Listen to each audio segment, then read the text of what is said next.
स्वागत है दोस्तों, आप सबका मेरे YouTube चैनल भयलोक में। आज की कहानी दिल दहला देने वाली है।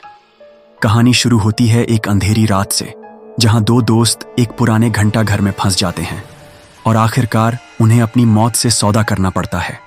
कहानी शुरू करने से पहले अनुरोध है, चैनल को सब्सक्राइब करें, वीडियो को लाइक करें और शेयर करना न भूलें। तो चलिए दोस्तों, शुरू करते हैं आज की कहानी, घंटा घर का रहस्य। अंधेरी और ठंडी रात में मुंबई से दिल्ली लौटते हुए गौरव अपनी कार चला रहा था। तेज बारिश की वजह से रोड पूरी तरह धुंधली हो चुकी थी। बगल वाली सीट पर उसका दोस्त रति सिर झुकाए बादलों की आवाजों को सुन रहा था। तभी अचानक तेज बिजली चमकने की आवाज से गौरव ने ब्रेक मारी। रोड के बिल्कुल किनारे एक पुराना घंटा घर खड़ा था, पुराना, टूटा और किसी अनजाने रहस्य में चुप। रति को देखते ही डर लगा। गौरव हंस पड़ा। अरे कुछ नहीं होता, 2-4 मिनट बस आराम करते हैं, बारिश रुक जाएगी। दोनों कार से उतरे और जैसे तैसे उस भयानक घंटा घर के दरवाजे तक पहुंचे। दरवाजे पर लगा ताला जंग खा चुका था। गौरव ने शराब के नशे में ईंट उठाकर ताला तोड़ दिया। दरवाजा खुद ब खुद चरमराता हुआ खुल गया। अंदर बहुत अंधेरा था। दीवारों पर अजीब अजीब लाल निशान, जगह जगह उंगलियों के काले छाप और सबसे डरावनी बात, घड़ी की सुइयां सालों से एक ही समय पर अटकी हुई थीं। रति की रग रग कांप उठी। रति, चलना वापस चलें, मुझे कुछ ठीक नहीं लग रहा।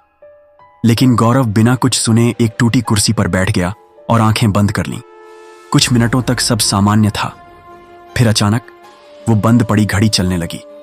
रति पूरी तरह पसीने में डूब चुका था और तभी उसके सामने एक काला साया गुजर गया। रति, उठ उठ भाई, ये जगह सही नहीं है।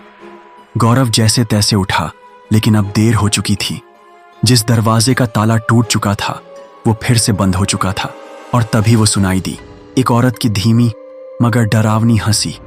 अचानक पूरे घंटा घर में लाइट एक एक कर जलने लगी और सामने प्रकट हुआ एक भयानक रूप। लंबे बाल, लाल आंखें, चेहरे पर मृत देह जैसी सफेदी और नाखून इतने लंबे कि जैसे किसी को एक ही झटके में चीर देंगे। उसने भयावह आवाज में कहा, 73 साल हो गए, कोई नहीं आया। आज तुम दोनों आए हो। अब या तो मुझे मुक्ति दिलाओ या मेरे साथ हमेशा यहीं कैद रहो। उसने कहा कि 73 साल पहले वह एक डायन थी, सैकड़ों लोगों का खून पीती थी, लेकिन गांव वालों ने उसे बेहोश कर उसके दोनों हाथ काट दिए और कहीं छिपा दिए। तब से वो इस घंटा घर में कैद है। मेरे दोनों हाथ वापस ला दो, वरना तुम्हारे हाथ काट कर तुम्हें भी यहीं कैद कर दूंगी। रति कांपती आवाज में बोला, हम ढूंढ कर लाएंगे, बस हमें जाने दो। डायन ने दरवाजे की तरफ देखा। दरवाजा खुद ब खुद खुल गया। दोनों बदहवास होकर बाहर भागे। कुछ देर खोजने के बाद गौरव को झाड़ियों के पीछे एक छोटी गुफा दिखी। भीतर पत्थर पर एक लोहे का बक्सा रखा हुआ था।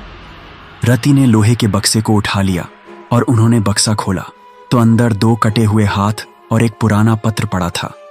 दाएं हाथ में एक सोने की अंगूठी थी।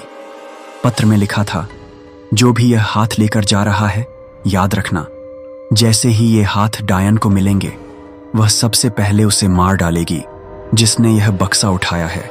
बचने का एक ही रास्ता है, इस दाएं हाथ की अंगूठी अपने हाथ में पहन लेना, पर याद रखना बहुत मजबूरी में ही ये कदम उठाना, क्योंकि ये अंगूठी श्रापित है और जब तक कि अंगूठी तुम्हारे पास है तब तक तुम सुरक्षित रहोगे। इस अंगूठी को डायन के सामने कर देना। अंगूठी की तेज रोशनी में वह कुछ देर के लिए कमजोर पड़ जाएगी।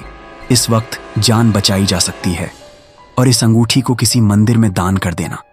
गौरव ने तुरंत अंगूठी निकाल ली और दोनों हाथ लेकर वापस घंटा घर में पहुंचे। डायन ने हाथ लेते ही जोर का ठहाका लगाया। अब मैं आजाद हूं? फिर उसने घूर कर पूछा, पर मेरी अंगूठी कहां है? दोनों चुप। डायन की हंसी अचानक एक भयंकर चीख में बदल गई। सारा घंटा घर हिल उठा। उसी पल रति घबरा गया और घबराहट में उसने अंगूठी अपने हाथ में पहन ली। एक तेज रोशनी कमरे में फैल गई।